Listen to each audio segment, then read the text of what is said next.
Hola, mi nombre es Jessica Montserrat Cano Martínez y esta es mi evidencia de la materia de Historia Problemática y Estado Actual de la Educación en México. Muy bien. em,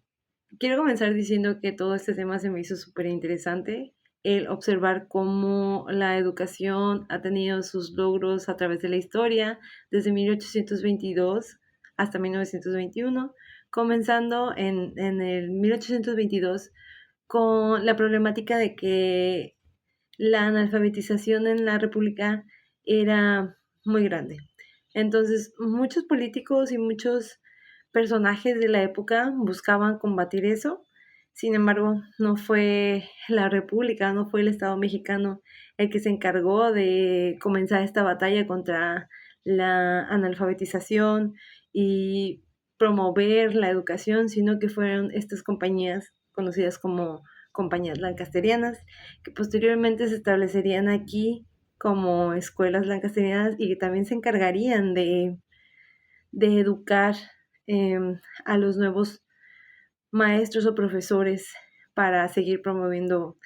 la educación o la lucha contra el analfabetismo. Sin embargo, para mí esta época fue como muy importante porque a pesar de que se comenzó a lograr algo, aún así era como un poco contradictorio, porque ya se había intentado o ya se había establecido em, que se iba a seguir el Reglamento General de Instrucción Pública que había sido promulgado en España, en donde se establecía que la educación debía ser laica, o sea, se quería separar la educación de la religión, pero las escuelas lancasterianas promulgaban o enseñaban a través de la religión. Entonces creo que para mí esa fue una de las partes más impactantes porque en México ya se estaba como que comenzando a sembrar la idea de separar la educación de la religión y sin embargo se le dio como mucha libertad a estas compañías y estuvo durante mucho tiempo encargadas estas compañías de enseñar a leer y a escribir a las personas jóvenes e incluso preparando nuevos docentes. Sería hasta 1857 en el que quedaría en papel, en el artículo 3 de la Constitución de ese año, eh,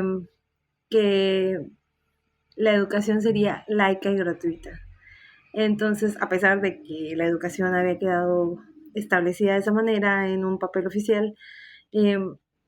llevar eso a la realidad fue algo todavía difícil, que no se lograría en ese periodo, que tomaría todavía algunos años más. Y, y que a pesar de que gobierno tras gobierno se intentaba que esto fuera así, fue una lucha que llevó mucho, mucho tiempo. Fue justamente también en este año cuando se establecieron los tres poderes de la Unión, como el poder ejecutivo, legislativo y judicial. Esto también se me hizo muy interesante, era algo que desconocía y que también vino como a traer grandes, grandes cambios en la administración de cómo se llevaba hasta entonces la educación.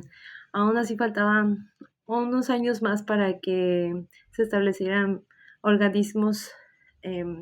realmente encargados de la educación o de la instrucción, pero ya como que se iba tomando un poco de forma. Otro de los periodos que más me llamó la atención fue justamente el periodo de Benito Juárez. Cuando gobernó Benito Juárez, para mí creo que fueron donde más logros en la educación pude ver o con los que más me pude identificar, como el hecho de que se inaugurara una escuela para invidentes, como el hecho de que se comenzara a tomar en cuenta a las mujeres dentro de la educación y que posteriormente estas mujeres se prepararían como maestras y, y que también se estableció, se proclamó la ley orgánica de instrucción pública. Creo que, como digo, este fue mi periodo favorito de leer. creo que Benito Juárez era uno de los gobernantes que estaban más comprometidos con la educación y aparte tenía un buen maestro aliado que era Gavino Barreda, que también logró grandes cambios durante ese gobierno. Posteriormente vino el gobierno de Porfirio Díaz, en donde se lograron grandes cambios en la historia, grandes cambios tecnológicos, grandes cambios en la educación, pero creo que en este gobierno de Porfirio Díaz, a pesar de que tenía ideas muy ambiciosas, terminaba como por quedarse un poco plano, por buscar como enriquecer al país y que las personas que más se pudieron preparar fueron las que tuvieron más poder adquisitivo. Entonces, la educación como entró como en un limbo en el que la mayoría de las personas en la República, en el país, no tenían acceso a la educación y creo que esto fue como que por una gran lucha de poderes y no creo que hubiera habido una solución como tal para ese periodo de tiempo, porque había como muchos ideales diferentes, o sea, Porfirio Díaz creía que estaba haciendo lo correcto, sin embargo, pues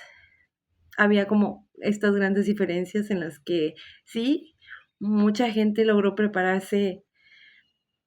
exponencialmente en la educación y creció muchísimo, pero la brecha creció bastantísimo porque muchas otras personas ni siquiera fueron capaces de poder acceder a la educación como hasta antes se había logrado.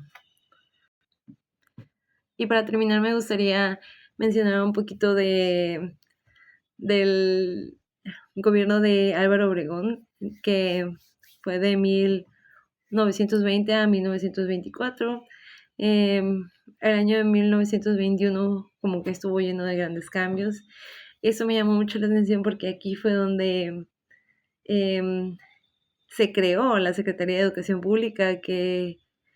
pues sigue vigente y sigue sonando hasta hoy en día, y que se buscaba como homogeneizar toda la educación pública. Y esto se me hizo muy interesante porque como el hecho de buscar esta como homogeneización de la educación alrededor de la República, creo que sí es una buena idea, más que nada por el hecho de que muchas veces los lugares que van a tener mayor poder adquisitivo son los que se van a desarrollar o que van a tener más escuelas y los que tienen menos van a tener como un poquito más de problemas con eso. Entonces creo que esa homogeneización debería estar ahí en lo de el hecho de saber o de centrarse en que en todos los lugares debería haber como la misma cantidad de escuelas o el mismo nivel educativo y no solamente que tenga que depender del presupuesto. Y pues eso es todo de mi parte. Muchísimas gracias y espero que le haya gustado.